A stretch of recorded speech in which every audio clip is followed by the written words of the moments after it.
Sahabat semua, jumpa lagi di Opini Budiman.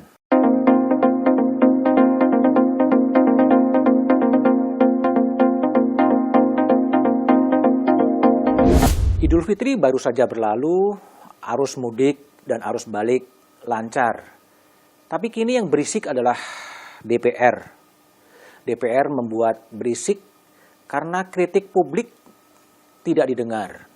Kritik publik itu adalah berkaitan dengan rencana DPR untuk mengganti sejumlah korden, kabarnya 505 di rumah jabatan anggota DPR.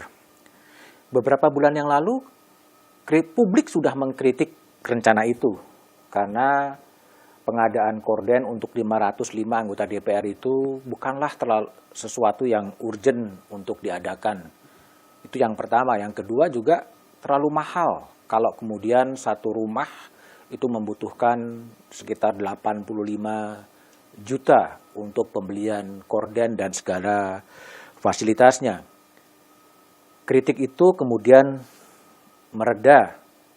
Orang berpikir bahwa kritik publik itu kemudian didengar DPR dan kemudian kesekjenan DPR kemudian membatalkan rencana pengadaan korden tersebut.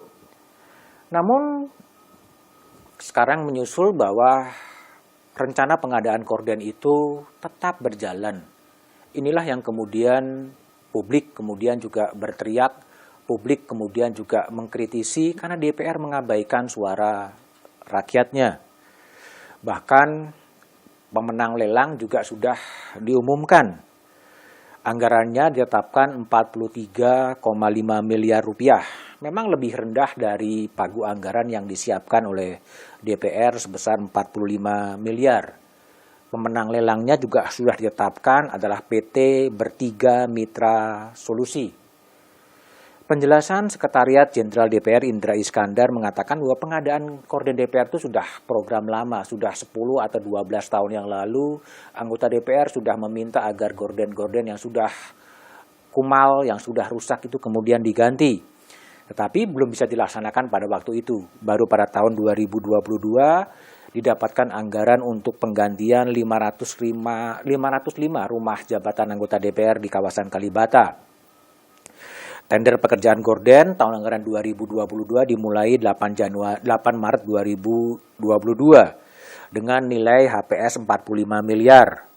Perusahaan yang mendaftar menurut Sekjen DPR Indra Iskandar 49 perusahaan.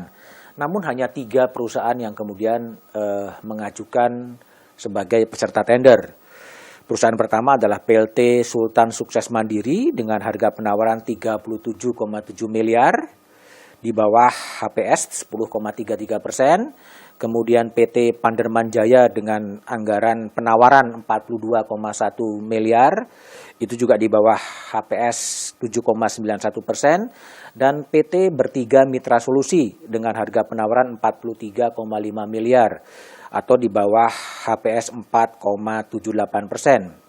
Setelah melalui proses penelitian administrasi, lalu kemudian berkas-berkas lelang, ditetapkan PT Bertiga Mitra Solusi sebagai pemenang.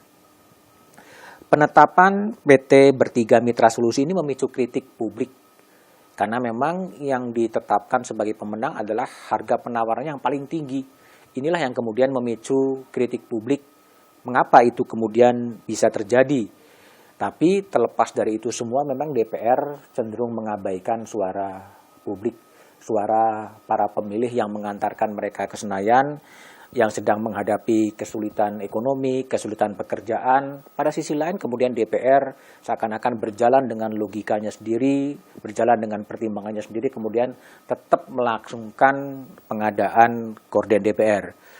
Harga korden juga dinilai terlalu mahal. 43 miliar untuk 505 rumah, berarti satu rumah itu kira-kira 85 juta ya. 85 juta rupiah untuk korden satu rumah jabatan. Bisa terbayang, 85 juta untuk satu rumah tuh korden seperti apa yang akan dipakai, fasilitas seperti apa yang akan dipakai.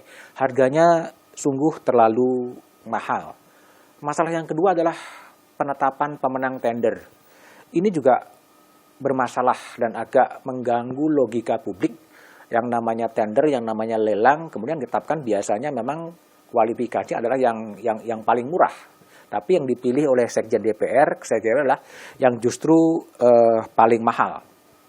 Nah, yang lebih menarik lagi, berdasarkan penelusuran sejumlah media, pemenang tender PT Bertiga Mitra Solusi ini disebut-sebut nggak punya pengalaman untuk mengadakan korden, karena PT ini adalah berbasis untuk menangani urusan-urusan yang berbau teknologi informasi. Ini pertanyaan-pertanyaan berikutnya yang muncul di publik.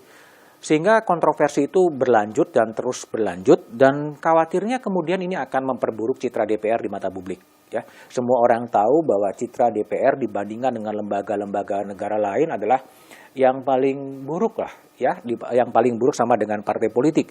Dan seharusnya aspirasi keinginan soal mengganti korden ini sebaiknya ditunda dulu saja agar tidak memunculkan kejengkelan publik terhadap rencana-rencana DPR itu.